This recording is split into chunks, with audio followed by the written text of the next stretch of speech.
बताया सर, जो चित्तौड़ किला आप देखने के लिए आए हैं, ये एशिया महाद्वीप का सबसे बड़ा किला है। इस किले का 13 किलोमीटर का राउंड होता है और 700 एकड़ ज़मीन के ऊपर ये किला बना हुआ है। आज से लगभग 1500 साल पहले मौर्य वंश के राजा चित्रांगद मौर्य ने इस फोर्ट का स्टार्टिंग किया था। जब उन्होंने इस फोर्ट को बनाया तब अपने ही नाम से इस फोर्ट का नाम रखा था चित्रकूट। तो पहले इस फोर्ट को चित्रकूट के नाम से जाना जाता था और बाद में इसको चित्तौड़गढ़ में कन्वर्ट किया। ये जो फोर्ट आप घूमते तो कोई उदयपुर जयपुर जैसा गार्डन म्यूजियम या लग्जरी फोर्ट नहीं है, पूरा ऐतिहासिक और खंडर किला आपको देखने को मिलता है। क्योंकि इस किले के ऊपर 3 बार अटैक हुए, जिसमें यहाँ के राजपूत लड़ाई में हार गए और मुगल बादशाहों ने इस किले को जीता। जीतने के बाद जब उन्होंने इस किले में एंट्री किया तब यहाँ की जो राजपूत लेडीज़ थी, उन लेडीज़ ने अपने आप को जिंदा आग के हवाले किया। वो सिस्टम, वो प्रथा चित्तौड़ में कहलाई जौहर प्रथा, जौहर सिस्टम, जिसमें 40,000 औरतों ने अपने आप को जिंदा आग के हवाले किया। और जब मुगल सेनाओं ने किले में एंट्री किया, उन्हें यहाँ कुछ नहीं मिला तो उन्होंने अपना सारा गुस्सा किले पर निकाल करके पूरे किले को तोड़ दिया। इसलिए ये जो चित्तौड़ किला आप देखते हैं तो कोई उदयपुर जयपुर जैसा गार्डन म्यूजियम या लग्जरी किला नहीं है, पूरा ऐतिहासिक और खंडर किला आपको देखने को मिलता है। यहाँ आपको 2 अलग अलग मंदिर देखने को मिलेंगे। सामने जो बड़ा मंदिर आप देखते हैं, इस मंदिर को कुंभ श्याम मंदिर के नाम से जाना जाता है। 1433 के अंदर राणा कुंभा ने इस मंदिर को रिपेयर रिनोवेट करके इस मंदिर के अंदर भगवान कृष्ण का मूर्ति स्थापित करके इस मंदिर को नाम दिया कुंभ श्याम मंदिर। मंदिर का आगे का भाग आप देखते तो गुजरात के सोमनाथ मंदिर जैसा, और पीछे का भाग आप देखते तो उड़ीसा के जगन्नाथपुरी जैसा बना हुआ है। ये इस किले का पहला और सबसे बड़ा मंदिर है, जिसके अंदर मीराबाई भगवान कृष्ण का पूजा पाठ करती थी। और उधर लेफ्ट साइड में जो छोटा मंदिर आप बना हुआ देखते हैं, वो है मीराबाई का मंदिर। कृष्ण भक्त मीरा, मारवाड़ के अंदर मीराबाई का जन्म हुआ और मेवाड़ के राजा राणा सांगा के सबसे बड़े बेटे राजा भोज के साथ में मीराबाई का शादी हुआ। मीराबाई बचपन से ही कृष्ण भक्त थी, तो उनको एक मंदिर बना करके गिफ्ट किया, जिसमें मीराबाई रहती थी और बड़े मंदिर में भगवान कृष्ण का पूजा पाठ करती थी। इसी छोटे वाले मंदिर के अंदर मीराबाई को उनके देवर विक्रमादित्य के द्वारा 2 बार मारने का प्रयास किया गया था। जब मीराबाई के पति राजा भोज का डेथ हुआ तब मीराबाई को सती होने के लिए बोला गया, और जब मीराबाई सती नहीं हुई तो उनके देवर ने इस मंदिर के अंदर मीराबाई को मारने के लिए पहली बार जहर का प्याला भेजा, जो भगवान कृष्ण को भोग लगा करके मीराबाई ने पिया। तो जहर जो था वो अमृत में बदला, और दूसरी बार उनको मारने के लिए माला के टोकरे में सांप रखे भेजा, जो भगवान कृष्ण को चढ़ा करके मीराबाई ने अपने गले में डाला। सांप जो थे भगवान कृष्ण को चढ़ने से गले के हार में बदले। तो इस तरीके से इसी मंदिर के अंदर मीराबाई को उनके फैमिली मेंबर्स, उनके देवर के द्वारा मारने का प्रयास किया गया था, लेकिन भगवान कृष्ण के आशीर्वाद से उन्हें कुछ नहीं हुआ। बाद में उन्होंने इस मंदिर का मूर्ति उठा करके 4 धाम की यात्रा करते हुए वो गुजरात द्वारिका गई, जहाँ उन्होंने 6 साल तक भगवान कृष्ण का पूजा पाठ किया और लास्ट टाइम वो उसी मूर्ति में विलीन हो गई, समा। इसलिए आज भी आप किसी भी बुक मैगजीन नेट वगैरह पर सर्च करते हैं तो मीराबाई का जन्म प्रमाण पत्र देखने सुनने को मिल जाता है, लेकिन उनका कोई मृत्यु प्रमाण पत्र नहीं है, क्योंकि मीराबाई कभी मरे नहीं थे, उनका बॉडी कभी किसी को मिला नहीं था।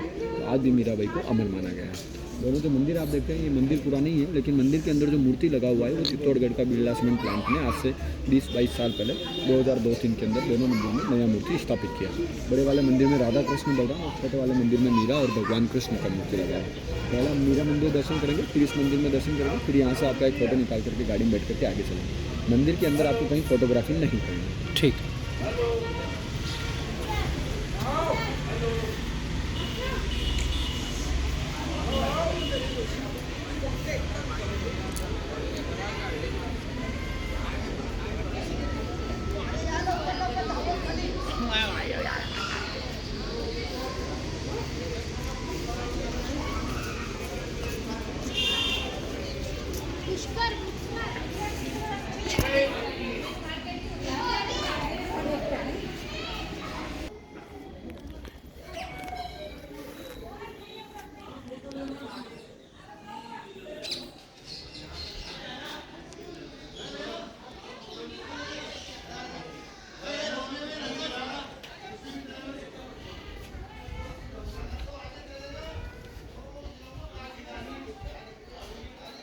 पप्पू फोटो खींच ले।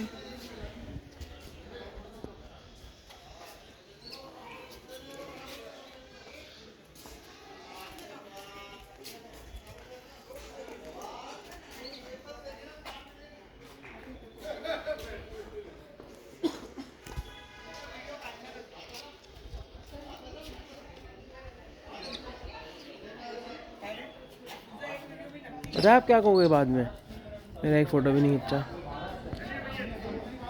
वहाँ पर आओगे ना, मंदिर के बाहर आगे।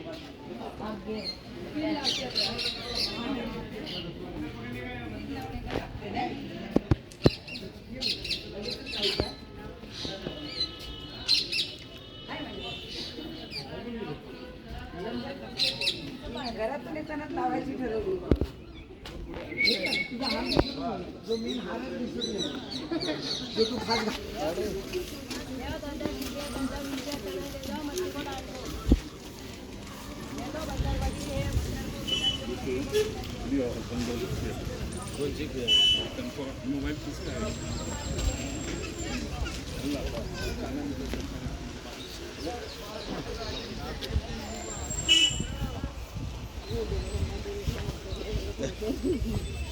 पप्पू भाग के जा, तेरी फोटो खींच दूंगा, भाग के जा जरा।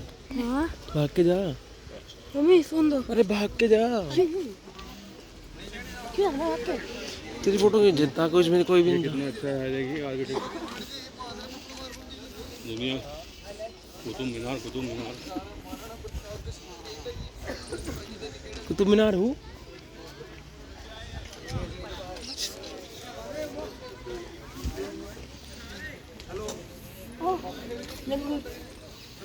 अंगूर के मुंह में अंगूर। कुंभलगढ़ से चित्तौड़ पर शिप हुए और 1433 से 1468 के बीच महाराणा कुंभा ने चित्तौड़ किले को फिर से बनवाया था और उसी समय उन्होंने चित्तौड़ के लिए एक लड़ाई किया जो मालवा मध्य प्रदेश पर लड़ा गया।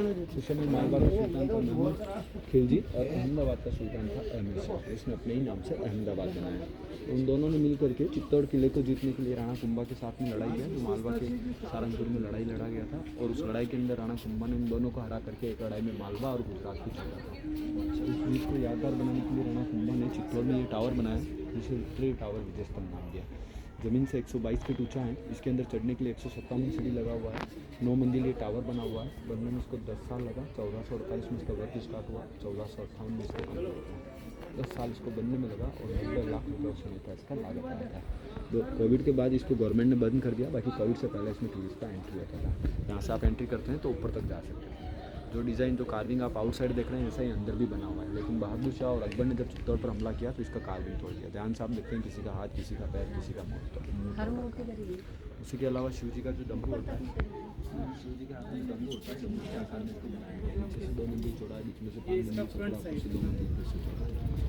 राजस्थान पुलिस सिंबल या NCRT लोगो देखते हैं तो यूनिफॉर्म पर लेफ्ट हैंड शोल्डर और बुक्स के फ्रंट पेज पर आपको ये टावर एज सिंबल देखने को मिलता है। ये क्या इसमें से रिस्क क्या रहा है ये बंदर का टॉयलेट है। ये बंदर शाम को इसमें एंट्री कर जाते हैं।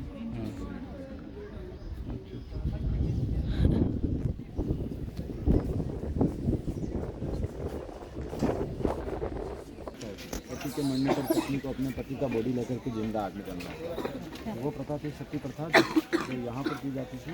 जब मीराबाई सती हुई तो उस प्रथा का विरोध हुआ और बाद में समाज सुधारक राजा राम मोहन राय ने इस प्रथा को बंद कर दिया।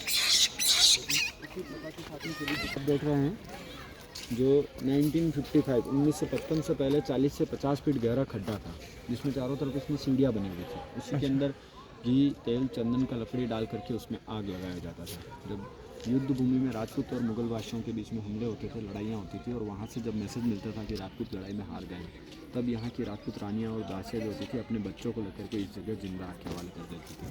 वो प्रथा चित्तौड़ में कहलाई जौहर प्रथा, जौहर सिस्टम, जिसमें पहली बार रानी पद्मिनी जी ने यहाँ पर 16,000 औरतों को लेकर के चित्तौड़ में पहला और सबसे बड़ा जौहर किया था। दूसरी बार जब 1535 में गुजरात बहादुर शाह ने चित्तौड़ पर हमला किया, तब महाराणा प्रताप की दादी और राणा सांगा की वाइफ राजमाता कर्णावती ने यहाँ पर 13,000 औरतों को लेकर के दूसरा जौहर किया। और तीसरी बार 1567-68 में जब अकबर ने यहाँ पर अटैक किया, तब यहाँ के राजा थे महाराणा प्रताप के फादर उदय सिंह, जो रॉयल फैमिली को लेकर के यहाँ से कुंभलगढ़ गए। लेकिन राजपूत आर्मी ने यहाँ पर अकबर की आर्मी से फाइट किया और उस समय जब यहाँ के राजपूत लड़के जो वीर गति को प्राप्त हुए, तब फुल कंवर के कहने पर यहाँ पर 11,000 औरतों ने तीसरा जौहर किया। 3 बार चित्तौड़ पर अटैक हुआ और 3 बार जौहर हुआ, जिसमें 40,000 औरतों ने इस जगह अपने आप को जिंदा आग के हवाले किया। 1955 के बाद में गवर्नमेंट ने इसको फिलअप करके पूरा गार्डन बनाया और वो सामने नेम प्लेट लगाया जौहर इसका। उसी के पास में ये छोटा सा हरन कुंड बना हुआ है जिसके अंदर आज भी राणा प्रताप का 7th जनरेशन 7वीं पीढ़ी जो उदयपुर सिटी पैलेस में वो लोग रहते हैं। अरविंद सिंह, महेंद्र सिंह, लक्ष्यराज सिंह जिम्मेवार। तो साल में एक बार इधर आते हैं मार्च महीने की पहली एकादशी, होली के 11 दिन बाद में। इन 40,000 औरतों ने जो यहाँ जौहर किया, उन लेडीज़ की आत्माओं की शांति के लिए यहाँ हवन वगैरह किया जाता है। उसी दिन यहाँ एक मेला लगाया जाता है जिसको जौहर मेले के नाम से जाना जाता है। इसमें आज भी लेडीज़ का ड्रेस कोड, उनका ज्वेलरी वगैरह एग्जीबिशन के तौर पर शो किया जाता है। तो ये रियल जौहर पैलेस है जिसको गवर्नमेंट ने भी एक गार्डन मेंटेन कर रखा है। ये जितने भी टूटे हुए आप देख रहे हैं ये सारे मंदिर बने हुए हैं। तो किले के अंदर 113 मंदिर है, उसमें से 25% मंदिर आपको यहाँ देखने को मिलते हैं जो लगभग सारे तोड़े गए हैं। वो सामने एंट्रेंस गेट जो देखते हैं वो टेंपल में आने के लिए या शमशान घाट में आने के लिए जेंट्स लोगों का एंट्रेंस गेट था और ये लेडीज़ का एंट्रेंस गेट था। पहले इनको सती द्वार कहते थे, लेकिन जब लेडीज़ ने जौहर करने के लिए दोनों गेट से एंटर किया तो इन गेट के नेम चेंज किए और आज के समय में इसको जौहर स्थल का उत्तरी दरवाज़ा और जौहर स्थल के पूर्वी दरवाजे के नाम से जाना जाता है। अभी हम यहाँ देखेंगे शिव मंदिर, जिसमें ब्रह्मा विष्णु और महेश का पिलर। बंद करने का क्या रीज़न? बंद करने का रीज़न ये है सर कि उस समय में यहाँ पर जो विजिटर्स आते थे, जो टूरिस्ट आते थे, वो लोग उस कंडीशन को देख नहीं पाते थे, क्योंकि गवर्नमेंट